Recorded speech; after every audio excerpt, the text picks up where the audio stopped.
Hey team, you're watching Harden Sneakz, and that's the first quarter in the books for 2026 now done. And as we move into April, it's time to have a look at our upcoming sneaker releases.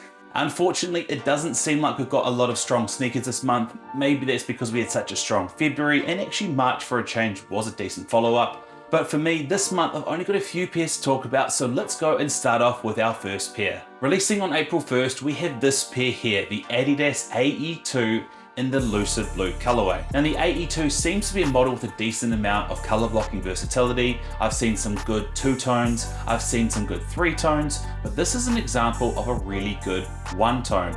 All in that Lucid blue colorway. It's very vibrant, it's competing with the likes of Nike and Jordan's royal blue, and I think will make a real standout on the shoe. That said, while it is definitely a good blue shoe, I don't necessarily think it makes the silhouette of the shoe super obvious. Maybe that's the intention by Adidas to have a little bit of variety and versatility, but if you do love a blue shoe and you are an Adidas fan, then here is a great pickup for yourself. Moving on to April 10th, and we have this pair here, the Nike Jar 3 collaboration with Jurassic Park. Now there are two models being released as part of this collaboration, but I want to focus on the red, green, and yellow pair because to me it's even more obvious of a connection to Jurassic Park. It is obviously taking inspiration by the Jeeps that were used in the Jurassic Park in the first movie. There's some really good tie-ins on this one. I think it's really cool to have the kind of claw associations with the Jurassic Park logo and the design of the Jar 3 really work together in quite a harmonious way. My only negative thing about the shoe, apart from the fact that while it's great collaboration, it's probably a really hard wear off court, is they've called it the Nike Jar 3 Jurassic Park and not the Nike Jurassic Parks. Missed opportunity. Dad joke aside, I think it's actually really good storytelling and collaborations that Nike's doing. Obviously with Puma and Adidas doing a lot in this space, Nike's stepping things up, and I think they're doing some great job with this consistently when it comes to theming and storytelling on the Jar 3 model. Moving on to April 11th, and we have the Jordan 1 High Flight Club. Now we saw the Flight Club 4s come out a little bit earlier, so this is kind of that continuation in that sequel of that series, and it's similar to what we saw last year with the Rare Airs, where they're taking the treatment and that convention and they're doing unique interpretations of it across some of the core models of the Jordan lineup. Now the inspiration behind this model, Flight Club, for those who don't know and didn't hear about it on the 4s, is nothing to do with the Flight Club resale store in New York. It is actually to do with Michael Jordan's personal fan club. Now it's well before my time, but apparently it was a thing when you liked celebrities, you would kind of sign up for these mailbox orders and get kind of branded merchandise like a super fan. And surprisingly, it actually had one in place for Michael Jordan, similar to what they had for girls and teen pop stars. So the inspiration behind this model was basically capturing this kind of idea of showing your fandom and love of Michael Jordan by kind of getting a fan service piece in a box, except this time it's in a shoebox. So moving on to our next pair, which releases on April 13th, which is actually a date pretty significant to the story behind this pair, and we have this pair here, the Kobe 11 Elite Protro in the Mamba Out colorway. Now this shoe is meant to signify the end of Kobe Bryant's career, his big Mamba Out moment, recognized on April 13th, which was actually the day of his last game in 2016 playing for the Los Angeles Lakers. Now from my perspective, we don't see a lot of cool Kobe 11s, but this one does a fantastic treatment, recognizing a great nod to Kobe's career, bringing in those great gold and black hits, and overall I think it is a really solid release. And if you are a Kobe fan, this is a great pickup because you're tipping your hat to a really great career and his last moment as a Laker. Moving on to April 16th, and we have this pair here, the Adidas Harden Volume 10 in the Lucid Aquamarine colorway. Now looking back to last year, I think there was a bit of competition between Nike and Adidas. When Foamposite released a color, you'd often see Adidas on the Harden Volume 9s release a very similar color. I take the example here of the Foamposites in the Psychic Blue colorway. They released and then Adidas responded on the Volume 9s with a very similar icy blue colorway, and it looks to be that they've carried that feud on to the Volume 10s, because if you look at this pair, the Lucid Aquamarines, doesn't it look a lot like the release of the University Blue Foamposites that we just saw released last month? It's got that same sort of blue, accented by white. It definitely feels like we're trying to see a lot of competition between the checks and the stripes. And if we look at the Volume 10s, a lot of the pairs they've done so far have been quite metallic. This one is a little bit more vibrant, so it does show them trying to exercise and use the model in a different way, which I think is always exciting to see as sneakerheads. Moving on to April 18th, and we have a pair of Foamposite Pros to talk about. This is the Foamposite Pro in the green camo colorway.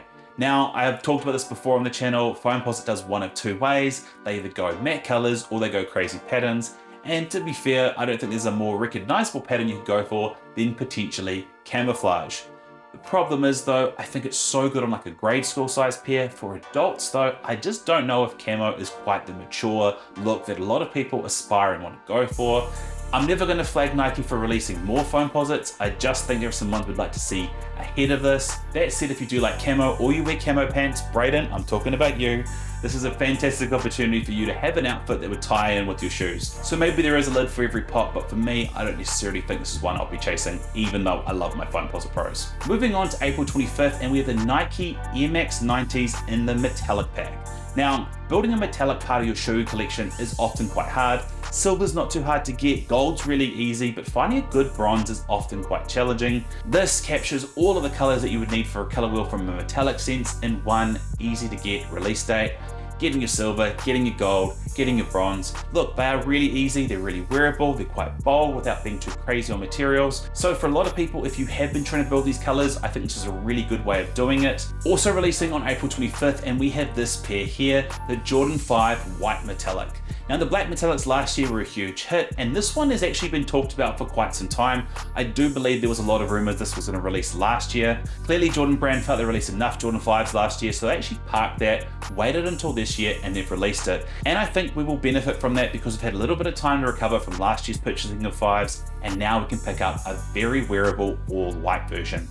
All white shoes are fantastic because they become quite a good statement pair, even though they are a kind of wearable color, and you can wear them with any outfit. And on a 5, I think we've been missing a good toned down version. We've obviously had pairs like the Fire Reds come out, but that red is kind of what overtakes the white portion of it. This one, being all white, does become a very clean and very wearable shoe, and I do think will be, like the black metallics, incredibly sought after. And our last pair we're going to talk about today is the Jordan 6 Cap and Gowns. Now the Cap and Gown 11s was one of the most celebrated Jordan 11s because it was also so fit for purpose and so wearable to celebrate for iconic moments, i.e. cap and gown being your graduation pair. It's been some time since that release. We've just had the Gamma 11s, so I don't think we're going to see that release for a while, which is why this is so well timed. An all blacked out pair that you can wear to your significant milestones, like a graduation, like a 21st, like a celebration moment. Now we have had a very similar pair of this release in the past couple of years. I'm thinking about the Jordan 6 Chromes. That was majority black and quite toned down. This one is even more so. To be honest though, this to me looks a little bit more like a black metallic 5 treatment than a cap and gown treatment, but it will be incredibly wearable, and I think we need that on some 6s because there hasn't been enough 6 love as far as I'm concerned lately. Well, that brings us to the end of our upcoming sneakers for April, and as I hinted at the start, there's not as many sneakers to talk about this month as we saw in the past 2 months. Now normally when I do this, I pick out my top 3 watch outs and picks I'll be going out for this month. So starting things off, it'll be the Jordan 5 White Metallics. I think it's a really good, clean and wearable pair, so we'll be chasing that one. I do think I also need to add some more 6s to my collection, so I do quite like the Jordan 6 Cap and Gowns, so they'll probably be a pickup of mine. And then to round out, because I always do 3, even though it's not a strong month for sneakers, I might go the Nike Jar 3 Jurassic Parks. They're wild, they're different. I definitely don't have anything like that in my collection, and I do love my storytelling on pairs.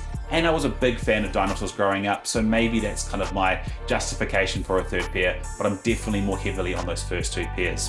Let me know in the comment section below if you agree with me, and if there are any other sneakers you think I've missed. I'm definitely keen to know about it because it does feel like a light month, and I don't want that to be the case because Easter's such an easy way to justify buying another pair. Until next time guys, have a great time, good luck collecting in April, and I'll see you in May.